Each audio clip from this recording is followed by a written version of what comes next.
Thor? I guess you are jumping right in. Hi. Doesn't matter what time of the day it is. I'm like, Thor, do you want to go swimming? And he is like running as fast as he can.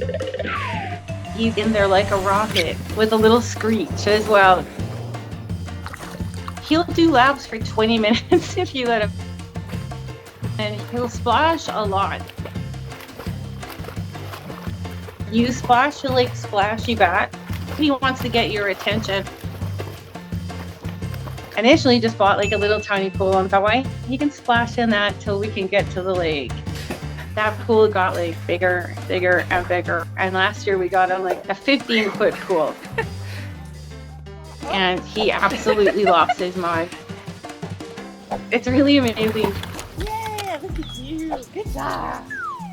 Before that, it was the lake. It gets pretty hot here. We're between like 30 and 40 degrees in the summertime. So initially, we just wanted to cool him off. We would let him go in the lake. He'd go up like to his little ankles. And then one time he ran and jumped into the lake. And ever since then, he's just loved to swim. Good boy. We try to take him there as much as possible, but sometimes that's not always practical. So we bought a pool. Oh, look at you. Come here. Sadly, at the end of last year, we kind of were like, it's a shame that this swimming has to end. It gets too cold here. We go to like minus 25 sometimes. So we're missing the pool. But we thought to ourselves, what if we could have him swim all year round? So we called our friend who's a contractor, like, what's it gonna take to get the garage good for swimming? He thought we were a little bit crazy, not gonna lie. But it's for Thor. So we fully insulated it. We've got a heater. When he comes in now, jumps in the pool. So even in the wintertime, he's always wanting to go swimming.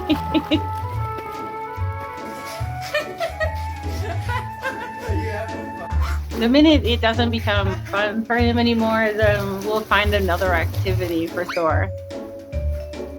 It's sort of his view on life that got the pool built. Nick Stevie. Thor is just the happiest little clown who wakes up every day and says today is going to be the very best day. So why would you wait? He's just living in the moment. It's carrying up for Cam's life. You're being funny. Sorry, no. You're being really funny. I have never, ever heard a bird speak like he does. He has the best ways of expressions. If he's not in a great mood, he'll show us, and he uses the right context. Where you are, damn it. Gizmo is 100% a stand-up comedian. That's love pops. His timing on his little jokes that he does is impeccable. That was cool. Alright, nobody else. Okay. So I'm cleaning in the kitchen, and he's getting frustrated. He comes over and he's like, "What are you doing now?" And I'm like, "I'm cleaning." And then he says to me, "You're doing such a great job." You okay? Okay. Oh, that's okay. But it was always on his own time. We let him make all the first moves. Woo, you okay? For 2 weeks, we didn't let him out of the cage so he can understand his surroundings and hear our voices. When we rescued Gizmo, he was completely broken. His soul was so sad. Gizmo was caged for a majority of his 16 years. We understand that birds need time just like a normal person would. And I would just put a little stool next to his cage, and I would just talk to him. At first, he just would say random words. And then after 2 weeks, he made progress so quickly. Good morning. Good morning. How are you? I'm okay. Oh, yes. I think right from the start, he could feel that we loved him. Whoa, not my face. He knew that he could trust us pretty early on because we never pushed him to do anything. And we spoke kindly to him. What's the matter? You're making me laugh. And he just flourished ever since being at our house. Unfortunately, Gizmo can't fly, and we don't know whether he will ever be able to fly. But since we've had him, he's been completely able to free roam. When you're in the kitchen and all of a sudden you hear hello from the ground.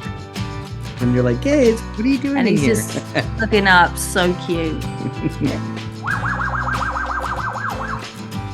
We were meant to be together. He absolutely completes us 100%. I could never imagine I'd have a fox in my house. But Sunny is not just a fox. He's our family member. He absolutely adores our dog Nick. These two can wrestle each other for ages. And our cat can't live without their daily aggravations. He's a wild animal and I never expected him to trust us this much. But after I saved his life, I guess there was no other way. When I first met Sunny, he was a tiny ball of floof, lying hopelessly by a foxhole.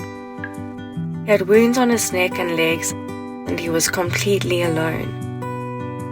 Some local farmers consider foxes pests and attack them. Unfortunately, they found Sunny's family. I scooped up the poor baby and rushed to the vet.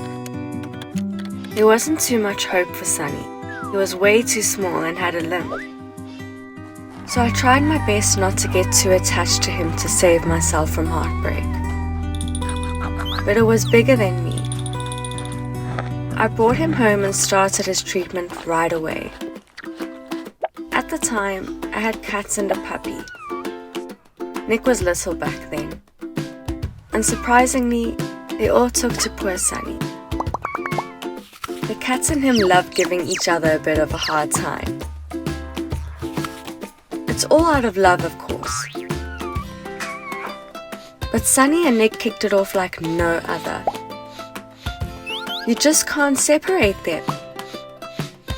They love getting rowdy together. They run and dig outside all day. Although Sunny's a bit more proficient. And then after they tire each other out, they fall asleep nose to nose. It just melts my heart. Because I was helping him, Sunny opened up to me as well. And I couldn't believe it when a wild animal like him let me rub his belly.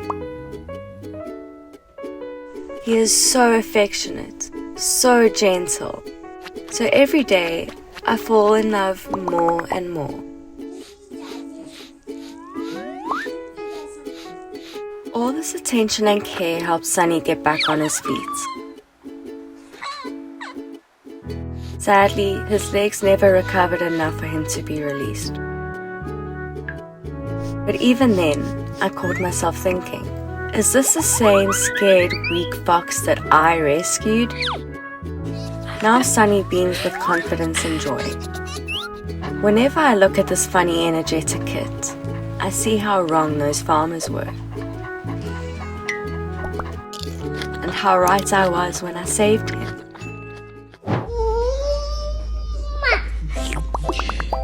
Tommy was the same age as Ace. His bond with her is really special. Ace is a gentle giant with her. He follows and observes her. When Tommy was learning to walk, He was really nervous about how fast she was going on her walker, and he was trying to grab the walker to stop it. He is always on guard with her. And then when Tommy was sick recently, he cuddled with her on the couch and laid his head on her lap. He's adorable. He would just lay next to her and play with her toys. Once we caught him sucking on her pacifier. He always wanted to approach her, even though we kept him away from the baby. We were very lucky that we were able to find him. People that bought Ace didn't want him anymore, and were trying to find somebody to get him. We have 3 daughters, and they were really scared of him because he was very nippy. So we didn't really allow them to be close to each other until he learned he had to be gentle and calm. I spent a lot of time training him to not jump on people when they walk in and not to bite. And once he got out of that puppy phase, girls realized that he wasn't that bad. He is a cuddle bug. Every morning, he'll get up and walk over to them. They'll sit down and he likes to lay his legs over them. His affection towards the kid, it's awesome. But I don't ever leave him alone with them. Still, he did develop really strong bonds with their family members. My middle child has a lot of energy. They do a lot of running around. Their energy matches a lot. My oldest one was a cuddler with him. She's a loving, gentle one that wants to take care of him. He looks up to her more like he does with us parents. And when the older girls were at school, he stayed home with the baby and me. He gravitated towards her because he was also a baby. He's been learning things with her since they've grown up at the same age. They had their own form of communication. It was special to see them so close to each other. It just warms my heart. I don't know what I would do if we didn't have Ace. It makes me very grateful that we have a dog that loves them like we do. You wanna get clean? And I remember calling my mom and being like, don't cats hate water? Like, what is this? She just immediately went under the shower.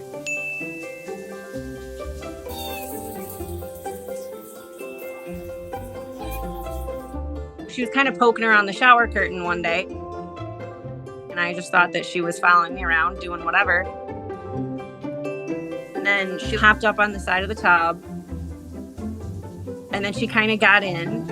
And she just instantly liked it. No fear. She puts her head up into the water. Pim absolutely loves it.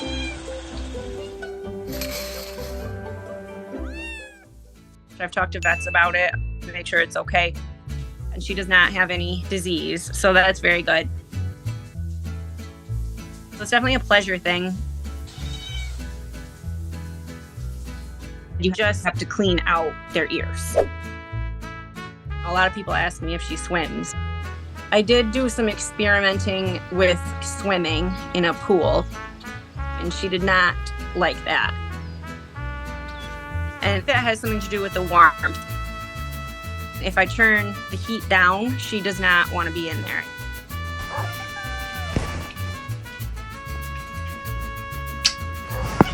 I always say she was like a seal in a past life for a swimmer. Another cat too. Once he actually kind of tried to come in. Like, what's going on in here? And the second the water hit him, he was not having it. It cracks me up. I don't want people thinking that I would be hurting the cat in any way. I've never, ever, not once put her in there on purpose. If she hears the faucet, she'll immediately come. It's time. So I just leave the door open now so she can come and go.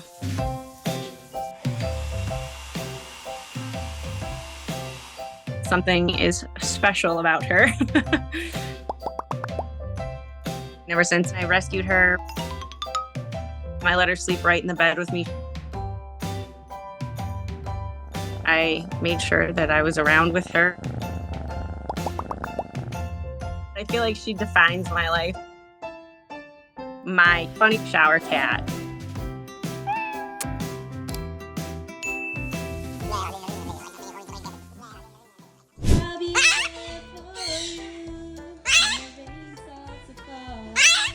Every time music comes on, Chicken just dances. It doesn't matter what.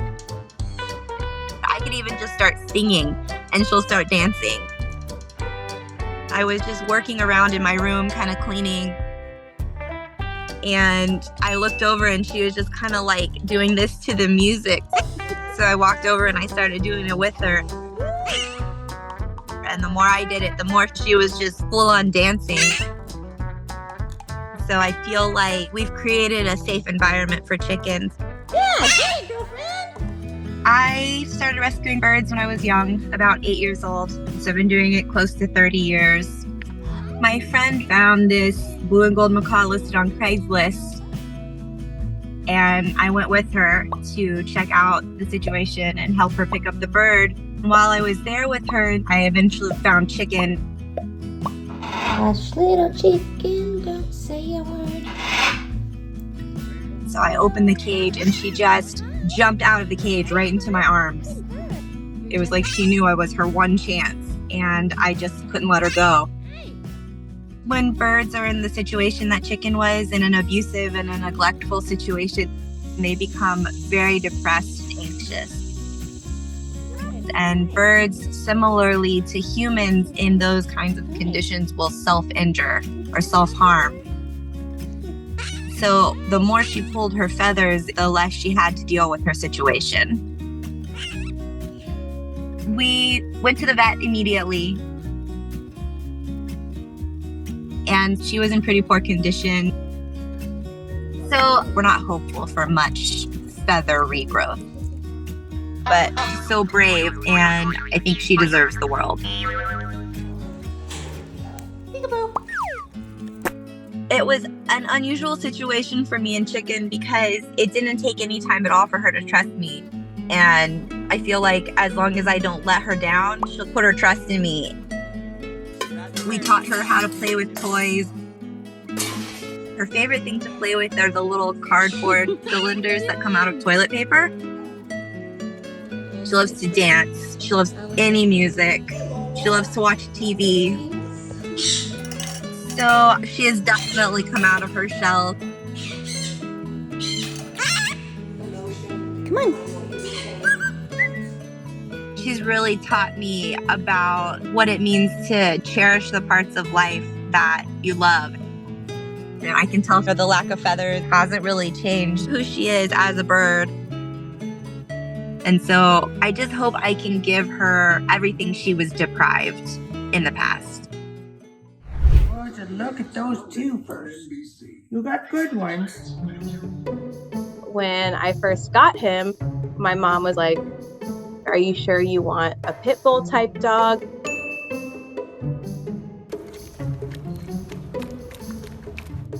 But as soon as I brought him home, she fell in love with him. Okay, wait. Oh, good boy. And Wally is just so obsessed with her. I love him. If I say, "Let's go to Grandma's house," he gets so hyped. But you see my grandma? Yeah. So I always try to take him over to her house as much as possible. So embarrassing, Grandma. He was found in the back of a pickup truck with his siblings.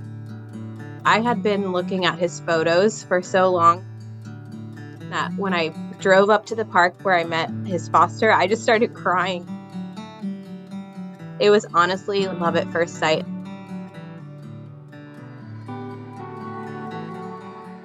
But as a puppy, he had all this energy. He just always followed me around everywhere I go. Spin. Yes. He forces anyone that meets him to bond with him. It's like forced love. He just wants to be right on your lap, doing what you're doing.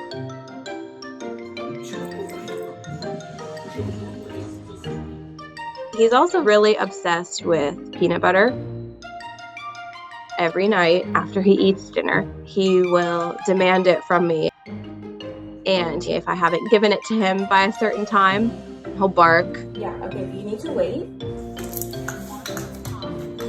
Want Kong? But even more than peanut butter, Wally has always been super attached to my mom. His tail just wags 1,000,000 times a minute when he sees her. And his whole body wiggles. He's like her 70-pound weighted blanket. We usually go over to her house and we'll cook a meal together. And he's always right next to her in the kitchen watching her cook. I got you.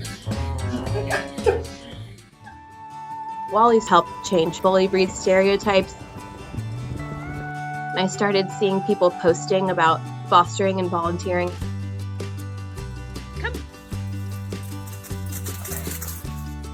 I've been able to change so many people's outlooks on pit bull type dogs. And that has to do with Wally and what he shows the world. Miss Betty acts like she runs in the store. She likes to run around the place and be goofy. She loves hanging out by the register, and she kind of inspects what everyone's buying.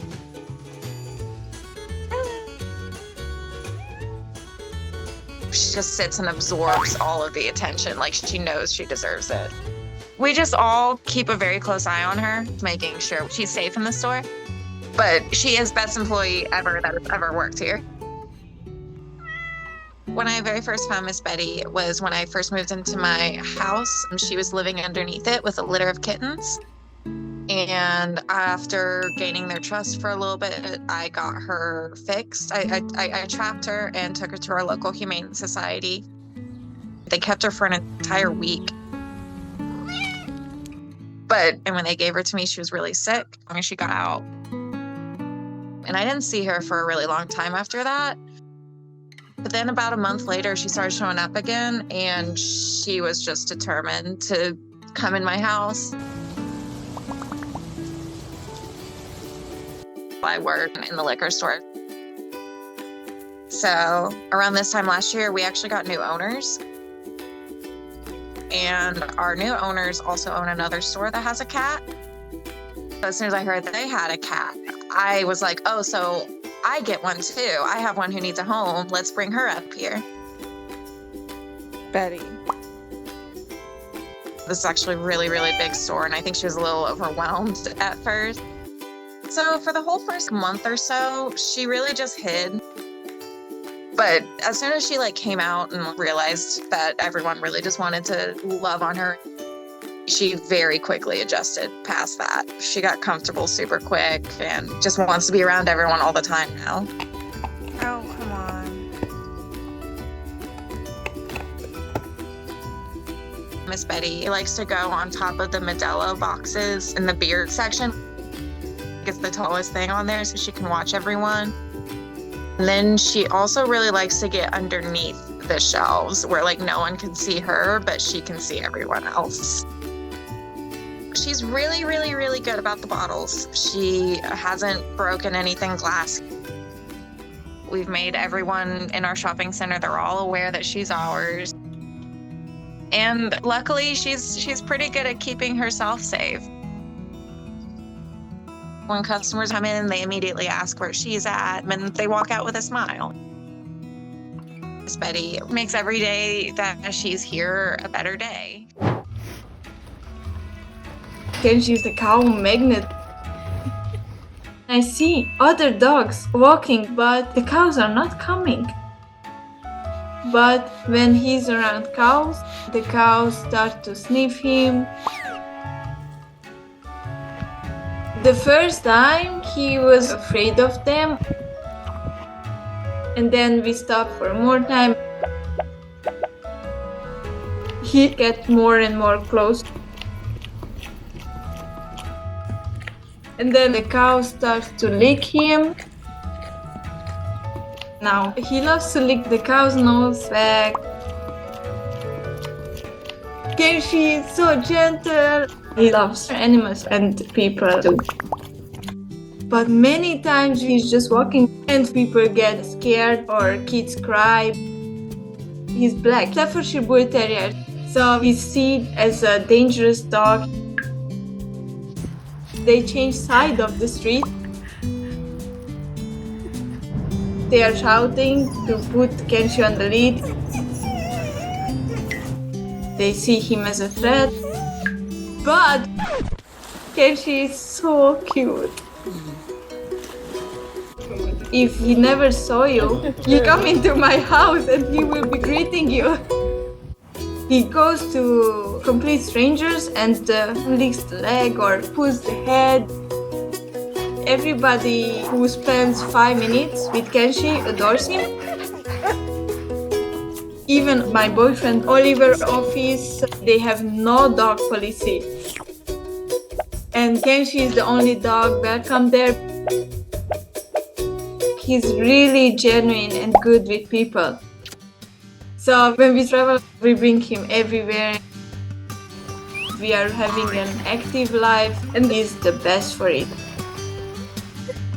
He loves the mountain.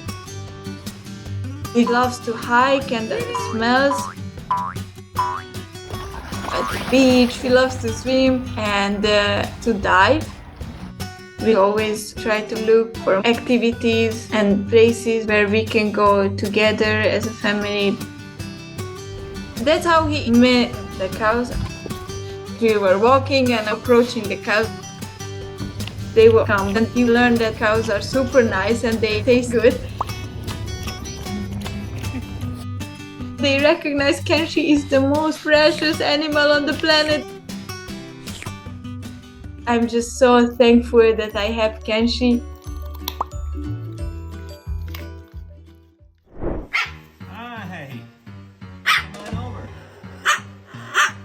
In her mind, she is definitely a dog. That's not a dog, that's a parrot.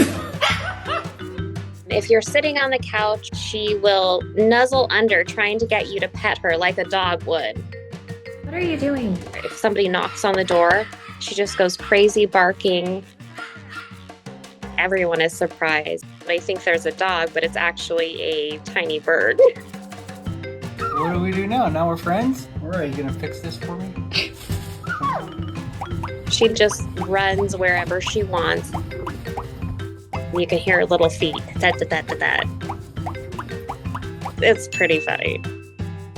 She comes when she's called, but not all the time. So those things were a lot to get used to. One day, I happened to check Craigslist, and this ad popped up for this bird. She's between 18 and 25. They hadn't let her out of the cage in 4 years. There were no feathers on one of her wings, so she couldn't fly. And I dropped everything I was doing and drove straight to this house, and there we were. When I first got her, she was quite starved for attention. Hi, baby. She does her best to scoot around and follow me. It's really, really cute. She would come and nuzzle under my hand, and it was so sweet. Is your puppy home? Yeah. I got the dog and saw she loves dogs. When I took him, Sweet Pea was always on my lap. Yeah. And she was just ecstatic. She uses her little feet a lot and try to get his attention.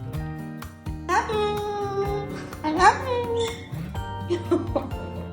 Now he's bigger than her. They are pretty much separate all the time. But she just watches him. What are you doing, you scream? Now she's very, very happy. She knows that I'm going to come back and that empty love bucket is now full. There's not one person that doesn't just fall in love with her.